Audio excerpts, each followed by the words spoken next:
नक्कीच प्रशांत जगताप आमचे ते पोलीस को आगे करते असे देखील जे कार्यकर्ते आता पोलीस व्हॅनमध्ये घेऊन गेलेले आहेत त्यांना जे सांगताना दिसत आहे। एकंदरीतच आता जे त्यांनी दिल्लीमध्ये विद्यार्थ्यांवर जी मारहाण केलेली आहे, लोकशाहीमध्ये त्यांना ते करण्याचा अधिकार नाही आणि त्या विद्यार्थ्यांना त्यांनी केलेला आहे, म्हणून आम्ही त्याचा राजीनामा मागत आहे। त्यांनी राजीनामा दिला पाहिजे।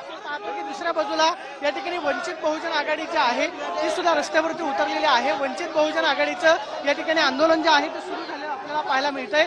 वंचित बहुजन आघाडीचे सगळे कार्यकर्ते अमित शहांच्या विरोधामध्ये घोषणाबाजी देताना आपल्याला पाहायला मिळत आहेत। अमित शहा यांच्या विरोधामध्ये या ठिकाणी वंचित बहुजन आघाडीचं ते आंदोलन सुरू झालं। आपण पाहतोय की अमित शहांचं पोस्टर या ठिकाणी आणण्यात आलेलं आहे आणि त्यांचा निषेध या ठिकाणी केला जातोय। हातामध्ये संविधान आणलंय, कसा निषेध करताय? आज बैठलं सर गृहमंत्री ते संविधानच्या मुळे झालेले। गृहमंत्रीला आम्ही संविधान भेट देण्यासाठी आलो की आज महिलांवर मुलींना लाठीचार्ज झालेली। अमित शहांचा काय विरोध करताय, कशासाठी? दिल्ली जंतर मंतर वरती 150 पेक्षा जास्त मुलांवरती पॅलेट गन AK-47 अश्रुधुरांच्या नळकांड्या फोडून जे काही पाशवी हल्ला केलेला आहे त्या हल्ल्याला जबाबदार हे अमित शहा आहेत। एखाद्या पोलिसांकडून जेव्हा हे केल्या जाते तेव्हा मॅजिस्ट्रेटची परवानगी लागते, कुठली परवानगी न घेता अमित शहानी परवानगी देऊन हे केलेलं आहे। अमित शहाच्या आदेशामुळे झालेलं आहे। अमित शहा आज पुरस्कार देतात अजित डोवालांना।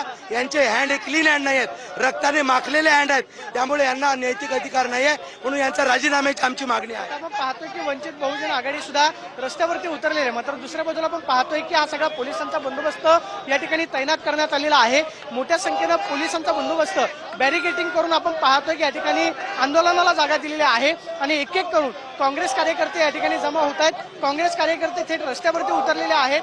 अमित शहांच्या विरोधामध्ये या ठिकाणी जोरदार घोषणाबाजी जी आहे ती करण्यात येते। या सगळ्या कार्यकर्त्यांचा रोष पाहता कार्यकर्ते आक्रमक झालेले आहेत आणि या सगळ्यांनी आपण पाहतो की अमित शहांच्या राजीनाम्याची मागणी केली।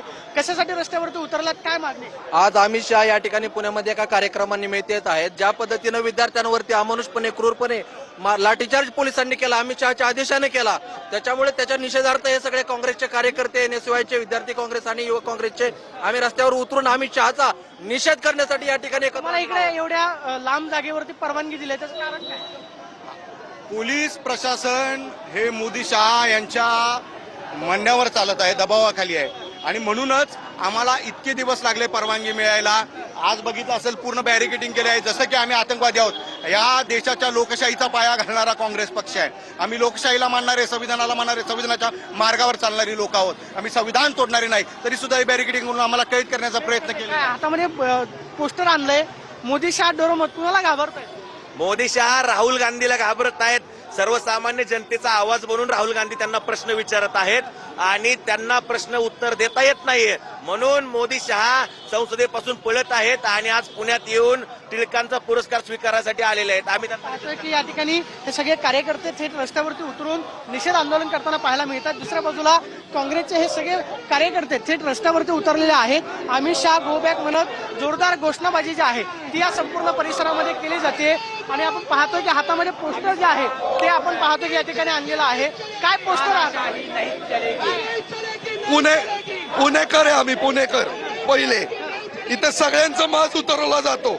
विद्यार्थ्यांवर लाठी हल्ला ज्यांनी केला, ज्यांनी पॅलेट गन चालवले, त्यांना पुन्हा काय हे दाखवल्याशिवाय आम्ही राहणार नाही। एवढ्या लांब आंदोलनाला परवानगी दिलेली आहे। भाजपचे कार्यकर्ते तुमच्या काँग्रेस कार्यालयाच्या जवळ आंदोलन करतायत, पोलिसांनी काही कार्यकर्त्यांना उचललेला आहे, दबाव आणतायत का पोलीस? नक्कीच आम्ही नेहमी काँग्रेस पक्ष हा नेहमी संविधानाला मानणारा पक्ष आहे आणि त्याच्याच अनुषंगाने आज आम्ही या ठिकाणी आंदोलन करतोय। ज्या ठिकाणी आम्हाला परवानगी दिली ते आम्ही तिथेच आंदोलन करतोय आणि कुठली परमिशन नसताना सुद्धा भाजपचे कार्यकर्ते त्या ठिकाणी काँग्रेस भवनावर गेले, हे पुरेपूर चुकीचं आहे आणि संविधानाला धरून नाहीये। काय हातामध्ये काय? हे ब्रो, तुम्ही देशाचे मालक नाही, तुम्ही मालक नाहीयेत, सेवक आहात, असं हे पाहतोय की अशा पद्धतीने हे सगळे पोस्टर्स हातामध्ये घेऊन कार्यकर्ते आंदोलन करतात। कोण सेवक कोण? नरेंद्र, हे जनतेने निवडून दिलेले प्रत्येक जण हा देशाचा सेवक असतो। नरेंद्र मोदी दररोज रात्री 12 वाजता येतात, फ्रेंड्स म्हणून ते आपल्या विद्यार्थ्याला संबोधित करतात, ते फ्रेंड्स म्हणून संबोधित करतात आणि उलट देशातील विद्यार्थी